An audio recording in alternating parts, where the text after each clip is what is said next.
Good afternoon. My name is Evan Taylor with NFP. I'm a Senior Vice President in our Property and Casualty Group. And today we're going to talk very quickly in our lightning round about cybersecurity. Prior to joining NFP, I was with the FBI and performed cyber investigations. And so today we're going to talk a little bit about the cyber risk landscape, who the attackers are, how they're attacking victim companies, how companies can mitigate the risk, and some of the insurance considerations to go with that.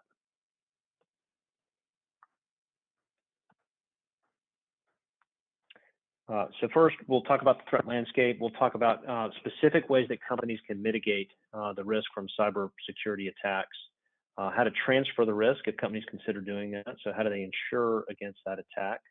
And then also some of the challenges that have been presented due to COVID in the cybersecurity space for companies. First, this screen really provides the overview of all the different types of attackers with many different motives and ways of carrying out their attacks and different levels of sophistication.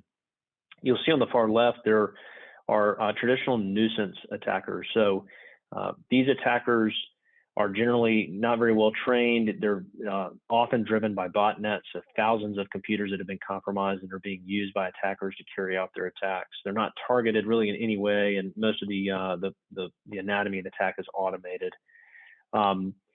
Nuisance attacks are very often they're ridden with typos and spell check errors and poor English. And so nuisance type of attacks, those are what we all consider spam attacks that we get in our emails personally and professionally.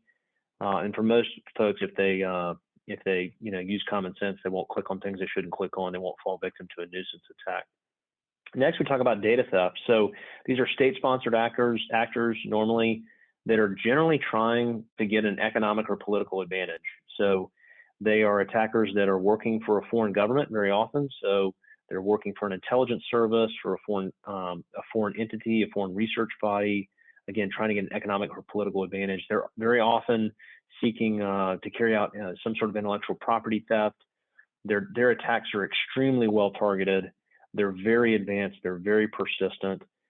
We've been experiencing these now for decades, and some of our biggest adversaries on a global scale have been using data theft to carry out attacks and to build their economies. Next, you'll see cybercrime in purple. This is where most of the attacks that we hear about fall because they have the loudest splash in the media, and they're attacks carried out sometimes by foreign governments, but very often by organized criminal enterprises that are seeking to get financial gain. Very often you'll see credit card theft, employee census data, W-2 theft, so that attackers can file fraudulent tax returns on employees. These attacks are very targeted in nature. They're somewhat opportunistic, so attackers will carry out multiple breaches simultaneously, looking for weak points of entry into networks of companies so that they can try and monetize their access. Next is hacktivism. Many folks will remember the names like LulzSec and the Anonymous movement and the Occupy movement from years past. These are organizations that they used cybersecurity means and data breaches to carry out their social or political agenda. So they often carry out website defamations. They seek to put out bad press and bad PR for their victim companies. And lastly, there's network attacks. These are the types of attacks that candidly keep government officials up late at night. They're meant for escalation, conflict escalation. They're meant for destruction of critical infrastructure. And so very often you see these types of attacks where, the power grid in a nation is cut off remotely by an adversary when in the heat of summer or in the cold of winter, shutting off oil and gas supplies, shutting off access to cash via the ATM networks with major financial institutions. These are conflict driven and generally, nation on nation types of attacks. So some risk management considerations. There are real things that companies can do to protect themselves from today's cybersecurity attackers. I generally will classify these as people, process, and technology considerations. So evaluating your internal IT resources with your employees. Who are the people that we need to be relying on to prepare for and respond to an attack? Who are our external vendors that we're going to rely on? Whether it's IT security, data breach counsel, forensic services, Are there credit monitoring firms, if we carry a lot of customer data, that we need to build relationships with credit monitoring firms in case we have a breach and we need to notify those victims quickly. Training, we see a lot of companies spending lots of time and resources on phishing training, wire transfer protocols within accounting and finance departments, social media awareness, so not putting things out on the internet about your company and having policies and procedures around that. And then lastly, having employee offerings like LifeLock, ID Shield, et cetera. So how do we protect our employees if they experience a breach personally? Related to processes, companies that send wires, ACH or EFT wire transfers outbound to vendors. We see a lot of these processes that have been compromised by attackers and the communications compromised, and money that's wired inadvertently to attackers instead of to the correct recipient. These wire transfer processes and controls are very complex, and there are specific ways that companies, very tangible, easy things companies can do, controls they can put into place to try and mitigate a lot of this fraud. Incident response planning, we see companies spending a lot of time talking about how to prepare for and respond to a data breach. And then lastly, third-party vendor audit. So looking at IT service providers, managed services providers, managed service security providers, and looking at the processes with those vendors on how to respond to an attack, and doing audits of those vendors to make sure that companies are partnered correctly all the time with the right partners to respond to a cybersecurity issue. Lastly, technology. Obviously, having an assessment of your current hardware, your software, your IT infrastructure is critical, and then knowing where do we have gaps in our infrastructure, what does our budget allocation look like to fix those gaps, and is this a 1, a 2, a 3, a 5-year timeline to get on the right road from an IT standpoint.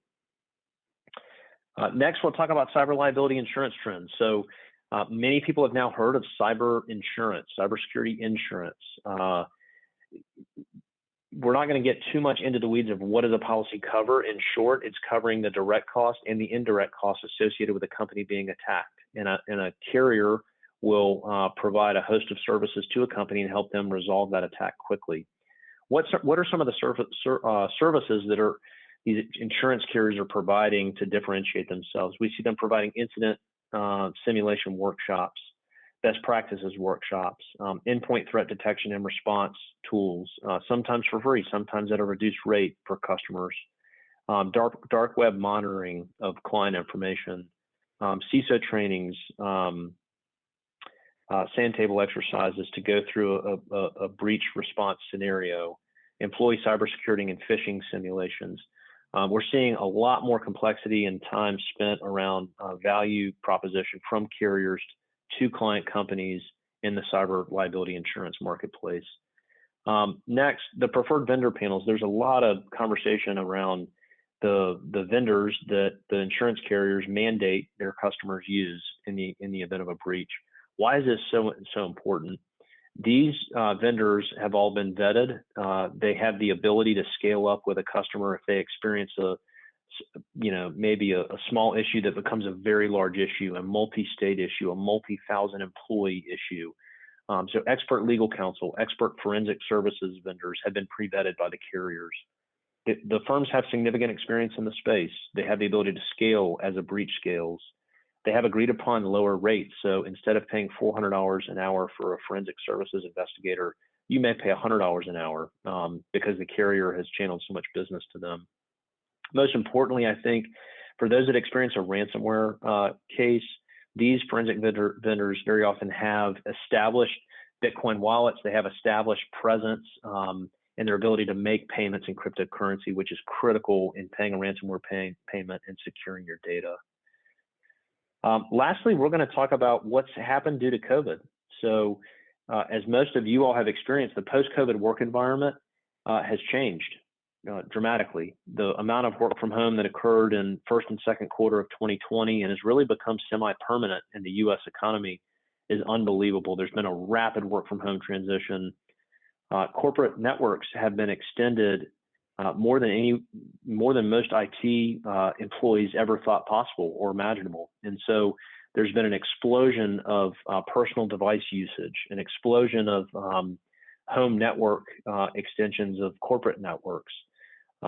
not surprisingly, there's been a very lack of a defined security roadmap and more activity by attackers who are trying to compromise this lax culture. And when folks are at home, they very often are more relaxed, and so they're clicking on things they shouldn't click on. They're not following certain protocols. As such, I mean, obviously the threat landscape continues to evolve to respond to the COVID work environment. So what are some of the challenges that a lot of companies are experiencing? Obviously, home anything has changed a lot with COVID. Home network security, home computer security, home to office connectivity, VPN challenges that companies have experienced, because now instead of a tenth of their employees trying to VPN every day, 95% of employees are attempting to VPN every day, all day. So the bandwidth requirements have exceeded, maybe where they were 12 months ago. Video meeting security, we've all heard about Zoom bombs. Honestly, managing data breaches remotely is a very critical challenge. So you can't all just jump into a boardroom as a leadership team and manage the incident response process, and that's tough. And then really what's compounding the challenges, there's been a big increased demand on very limited IT resources and information security resources. These are internal and external. So managed security providers, managed service security providers, and security providers, they've experienced a far increased demand on their time and on their resources than they're able to support. There's a lot of pressure on company owners to move to a fully remote workforce, and there's very often a critical understanding or a critical misunderstanding of what all that entails from a technology standpoint and a security standpoint.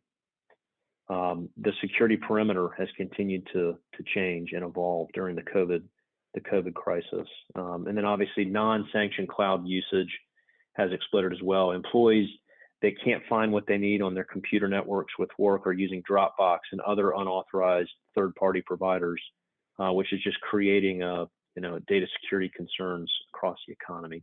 So that's our short lightning round on cybersecurity. Hopefully you found it helpful.